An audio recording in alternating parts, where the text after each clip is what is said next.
Mumbai north central से मजलिस Lok Sabha seat के उम्मीदवार का ऐलान। ऑल इंडिया मजलिस इत्तेहादुल मुस्लिमीन MIM पार्टी के साबिक़ा रुकन असम्बली बायकुल्लाह वारिस पठान ने सोशल मीडिया पर आज एक वीडियो जारी करते हुए ऐलान किया कि मुंबई नॉर्थ सेंट्रल से मजलिस लोकसभा सीट से इंतखाब लड़ेगी। MIM मुंबई में सिर्फ एक सीट पर इलेक्शन लड़ने जा रही है।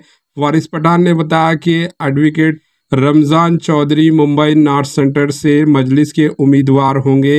हम इनके लिए नेक ख्वाहिशात का इजहार करते हैं। Bureau report AJ news.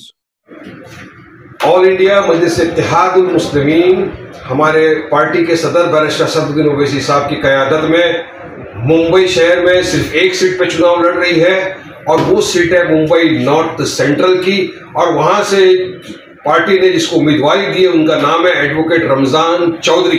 एक गद्दावर नेता है, ग्रास रूट लेवल के वर्कर है, पावरफुल है और हमको यकीन है कि हम पूरी मेहनत के साथ, पूरी मशक्कत के साथ लड़ेंगे और इस मरतबा हम चुनाव जीतेंगे। हमको उम्मीद है कि लोग हमको दुआओं से, मोहब्बतों से, वोटों से नवाजेंगे और जीत होगी।